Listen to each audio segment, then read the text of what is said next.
the DMV Hoops Podcast.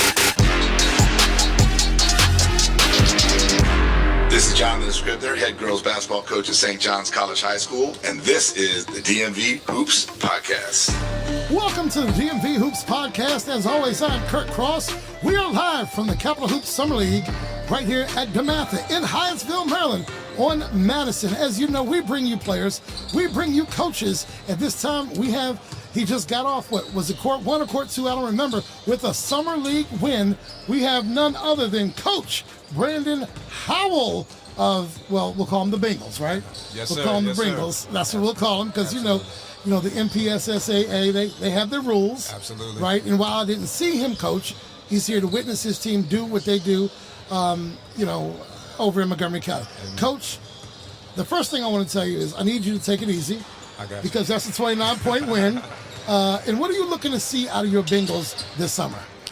I'm just looking for the Bengals, the guys just to play together. I think that's one of our Achilles heel going into big games, playing us together, play for each other, and, just competing. Listen, paying attention to detail, and that's pretty much it. Well, how do you improve? Now, you're new at the job, right? New as a head coach. New as a head coach, but right? I'm familiar with the personalities on the team. Of course you are. But so you're looking to improve as a team. Yes, sir. Obviously, every coach in the summer wants to see their team gel. Yes, sir. You only get better by playing together. Mm-hmm. The best public school team I've seen in the last 20 years, the Damascus Hornets, the girls team, they played together. They played rec ball AAU since they were like 6 years old. Yes, sir. And when they have that camaraderie, when they have that chemistry and that continuity, they play better. But my challenge to you, how do you improve on 22-2? That's what y'all had last year. Yeah, we got to get over the hump. We've been to the region finals for the 4 years straight, right? And we've lost for the same exact reasons, and those reasons are our weaknesses. So going into this season, it's just really just emphasizing being together, playing for each other, moving the ball if somebody's open, trust your brother, and continue to have those conversations on the defensive end to make sure everybody's on one accord. I'm guessing, those who listen to this podcast know I coached for 24 years, and I'm guessing if you're like me, I mean, wins and losses are cool in the summer, right, but we're playing for November 1st. We're playing for that first Friday in December when games go live in Montgomery County. Absolutely. Right? You have what my daughter says is a deep-rooted interest in coaching in Montgomery County circuit because you've done the boys and girls side. Yes, sir. Right? You and I may have seen each other at Northwoods Gym on University Boulevard. Absolutely. Back in the day. I stopped coaching 10, 11 years ago. Tell me, how do you approach this team as a head coach versus any girls team that you've coached? There are differences. Absolutely. Well, when I coached the girls, it was more so just emphasizing fundamentals each and every day. I got a group of girls that weren't necessarily experienced. Right. So just emphasizing that all day, every day in practice, and then just trying to get them to understand the concept of playing together, and then, of course, using their strengths to make sure that we were successful at some point. So, and when I was coaching girls, I saw the difference in their improvement over the season. It wasn't necessarily initially. Right. As opposed to boys, I'm getting guys that have a background in playing basketball. And it's just more so just sharpening and polishing up their skill sets, and then make sure that I expand their mind mentally. Understood. And it sounds like, from what I know, there's someone playing up at Blake who might be making some noise this year, as he always does. Yes, what sir. year is this young man we're talking about? Baba Oladotun. He is a sophomore right now, so he'll be a rising junior. Junior. Yes, sir. You got 2 more years with him? Yes, sir. Doesn't seem fair. Hopefully. Yes, hopefully. sir. We'll say hopefully, yes. Yes, sir. Yes, well, he's all the rage, as you know. Yes, sir. Saw him on Fox 5. I heard about him before I saw him. And you did something that not a lot of folks are able to do. Quite often, you'll see players go from public to private, whatever their goals are, whatever their family's goals are. Mm-hmm. And you don't have to say it, I will, but sometimes the family and the player, and I'm not suggesting this is not your case, but we've seen players out there where the family's goals are bigger than they need to be for the player's skill set. Absolutely. But the young man you had, Baba, he has an incredible skill set. He's being talked about as among the elite, the top players in the area. What dimensions does he bring to your game that you'll be able to wear like a pin on your jacket? What is it that he brings to the game that makes Blake different? He brings, with his size, his intellect, his willingness to play as a team player. You don't really get that for a kid that's been deemed the number 1 player in the country in his class. Like period. Yes. Right. So he's a team guy first and foremost. Extremely humble. He's a joy to coach, and then on top of that, he's an extraordinary talent when it comes to being on that offensive end, and he's improved on the defensive end as well. So in the county, you don't really see a lot of guys that have his talent level, being able to play and exceed not only just in Montgomery County, but also amongst the elites in the country. Well, because he's not going to get better staying in Montgomery County. That's what they say. Right. Okay. Well, it depends on the coach. It depends on the environment, right? I love that. I agree. I think for him to retain that title of being the number 1 player in the country, right? The Blake coaching staff, we've done an extraordinary job of making sure that he has polished up in his weaknesses, so that when he goes and competes on the AAU level, he still is remain. I mean, he still contains that number 1 spot. Okay. All right. So I see you were at BCC as well. Is that correct? Yes, sir. You know my man Sean Tracy? That's my alma mater. Sean and I played in middle school and high school together. So wait, whoa. Where'd you grow up? I grew up in Silver Spring. Don't say Rosemary Hills. Summit Hills. So my man, okay. So you know half the cats that I coach. Probably, absolutely. I coach Tutu Bisahoyo. Know him. I coach Ben. Yes, sir. I coach Sean. Sean Troy, yep. Who else was over there? Tolson. I coached Tolson. Tolson. Yinka, attaboy. Come on, I had Yinka. Yep. I had Yinka. Yep. So I coached Tacoma Park Boys and Girls Club football. Okay. And some basketball. I had Yinka, Tolson, Tutu. I had all them cats. I had Sean. Absolutely. Sean was a bad boy. Sean's nice, man. He's still nice. We're going to see him in the gym hopefully in a minute, right? Yeah. Sean. Bullets plays tonight. Well, Sean is, he might be helping them. I'm not sure, but I'm trying to sneak Sean over with me. Oh, is that what you're trying to do? Yes, sir. I'm trying well, to Sean, I'm very, very, I don't use the word proud very often because I feel like proud is, you are maybe stand over top of someone or above them in terms of either intelligence or skill set or whatever. I'm just really happy for Sean. Absolutely. Sean had a lot of good years at BCC. Yes, sir. And so you would know Ryan Ingalls as well. Yes, sir. She was my assistant when I was at Rockville. Okay. I will say it publicly here right now.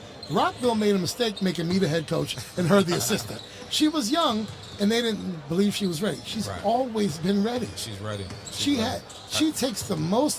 takes her talent and makes the most out of it. She's been to the States a handful of times. Yes, sir. She will get one. With a team on paper that you would not expect to see. She beats Churchill all the time. So shout out to Ryan Ingalls. She's always doing well, and she's a basketball brain. Yes, sir. She just is. She played at Lehigh, and I think she might have played the 2 at like 6'3". Yeah, she's tall. She can go.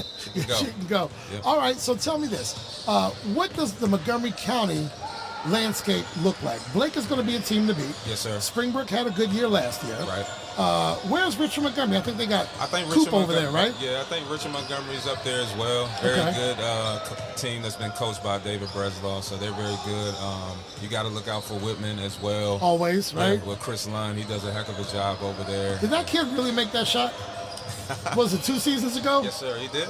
On Blair's floor, right? He did. Yes, he did. Absolutely. How's Sherwood looking? Did they get a new coach? Sherwood got a new coach. He's a highly respected coach, Coach Holder. Right. So he's gonna, he's definitely gonna try to turn things around over there. When I was a Montgomery County student, I went to Blair myself. Blair was sometimes in the mix. Springbrook was always in the mix. Yep. Blake wasn't even in school. Right. QO and Watkinsville weren't schools. Right. But it was Blair. It was Springbrook. Every now and then you get another team. There's a lot of parity now. Richard Montgomery was not on the map like that. Yeah. Blake, 20 years maybe? Yeah. How long has Blake been in school? Mm-hmm. So Blake was on the come up, but now you're getting them there. Yes, 22 wins, you're there. Yes, sir. The only thing you can do is get 24. Right. Well, I guess maybe 25, right? So you want 26? I want 26. Because 6 is what does it, right? Yes, the sir. extra 6? That's it. All right. Where do you attribute this parity to? I contributed to you actually getting good coaches in the county. I actually contribute to them being able to really reach the kids and be able to teach them skills that, kids would get out of private school. So now you got guys that actually know what they're doing in the county, that want to be in the county coaching these kids and want to make sure they can turn around a successful program. All right, so you played with Sean at BCC. Yes, sir. What position did you play? Shooting guard. You shooting guard? You can stroke it? I can shoot it. I was quick. I was athletic. You gonna take him off the dribble too? I take him off the dribble. Absolutely. I played 1 year rec ball. Okay. So I'm behind the mic. I got you. I'm behind the mic. Yes, sir. Coach, talk to me about your girls program. She's not there anymore. It was Patty. Uh-huh. Patricia, you know what I'm talking about? At Blake. Years ago. She's not. I don't She think taught she's math as well. Yeah. She's not there anymore? No, I don't think she's there. Okay, she's not there anymore. Yeah. All right, so on the girls' side, I don't know how much you delve into the girls' side. Who looks good on that side of Montgomery County this year? Obviously, BCC. BCC for sure. I would say Clarksburg. Clarksburg's kind of like the dominant. Sissy's ridiculous up there, isn't she? Yeah, she's doing her thing for sure. Right. Yeah. She still got talent? A lot of time. Or does she need it? No, she gets. I don't know how she gets it up there. Right. But she gets a lot of talented girls up there that know how to hoop, and right. they normally get. If they're not winning the championship, they get into the Final Four. Okay. Mm-hmm. All right. Mm-hmm. So my next question then is: we're here, Summer League. Yes, sir. You got yourself a win. What do you want to see?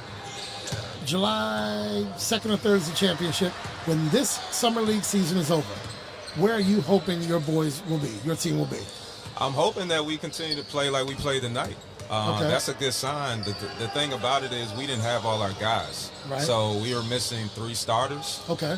So guys definitely played their role and understand what they need to do out there on the court by just playing together, man, and getting after it. And right. that has to translate to those guys that are starting. So I'm looking for the starters to kind of just, make sure that they share the wealth and pass to the open man, collectively play defense. We want to limit guys to 1 shot per possession.